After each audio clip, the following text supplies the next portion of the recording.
Trinidad and Tobago, and welcome to the Bourse Report. Well, as JW said, it is early July, and we're taking a look at the half-year point of the performance of financial markets. Investors are taking a report card, a midterm report card for what it's worth.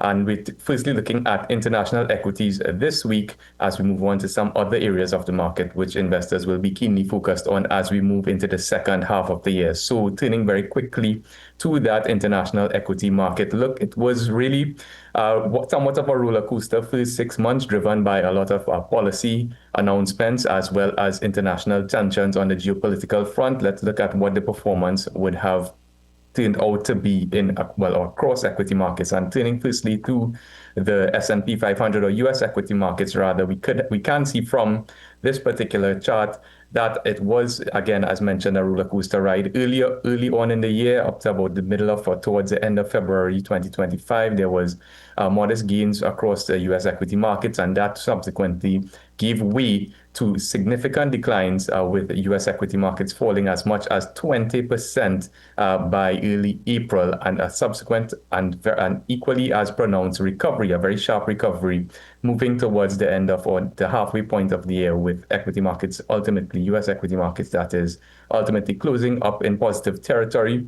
The S&P 500 in that light bluish line, up 5.5%. NASDAQ Composite also around 5.5%, with the Dow Jones lagging just a bit, but in positive territory, just about 3.6%. Now, there was a wash of news and certainly international events that would have driven this performance.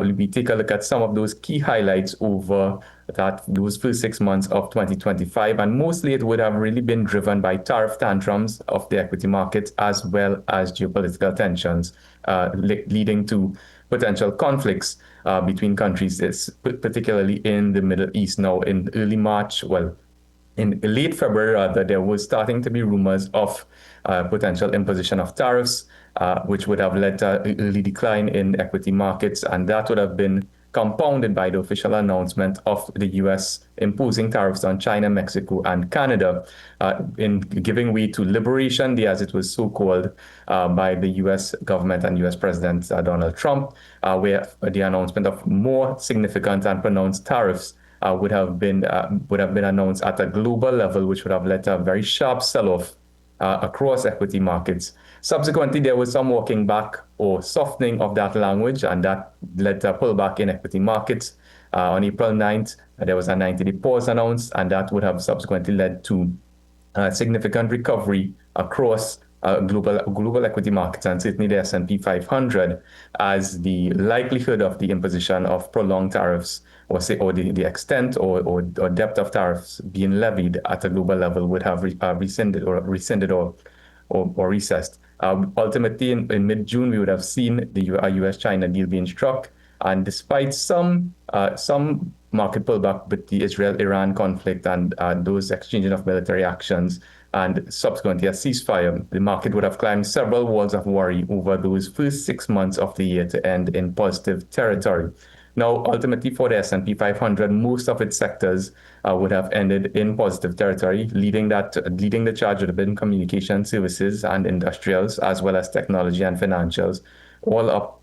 Communication services up 12.1%, industrials following closely at about 12%, with tech and financials up in the mid to high 8% territory. Lagging was energy, which was down 1%, healthcare down 2%, and consumer discretionary down 3.1% as inflationary pressures persist to some degree. Now, at a regional level, we can see that despite the seemingly positive performance of the US equity markets of that 5.4 to 5.5% in that first half of 2025, international or other non-US major regional ETFs would have, or markets would have performed significantly better. Asia ex-Japan, for example, advancing about 14.5%, while European equities would have improved just about 22%. While Latin American equities would have bounced back from a fairly dismal 2024 performance, advancing 25.3%. Now, is that a case for more regional diversification for international investors away from the US equity markets? Well, take this information with a pinch of salt. For example, the international markets ex-US would have generated a roughly 55% 3-year total return and a 40% 5-year total return, whereas the US the US equity markets as measured by SPY or the VOO ETFs would have generated a roughly 63 odd percent over a 3-year period and a roughly 100% return over a roughly 5-year period. So over the longer term, the US equity market still remains the place to be based on recent historical performance. But for the first 6 months of 2025, non-US major regional ETFs or regional equity markets would have significantly outperformed the US market for that, again, that first 6 months of 2025. So what are the remaining or the market drivers at an international level that investors should be looking out for as we move into the second half of 2025?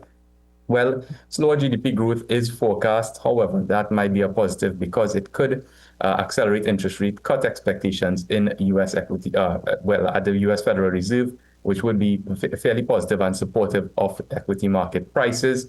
We also see that inflationary pressures, while still somewhat persistent, are starting to recede just a bit, and that's a mildly positive driver as well for equity markets as we move into the second half of the year in terms of interest rate expectations. While other major central banks have started to cut their rates, the US has remained relatively steady, and there is the expectation for 2 to 3 rate cuts by the end of 2025, which would, again, as mentioned, be broadly supportive of US equity markets. Trade policy uncertainty and geopolitical tensions, the major culprits of that first half volatility of US equity markets and international equity markets in general, remain, and that trade policy uncertainty and those geopolitical tensions will continue to cast somewhat of a shadow over equity market performance, although it seems that investors have started to heavily discount those two particular factors, and the markets have climbed several walls of worry in the first few months of 2025. So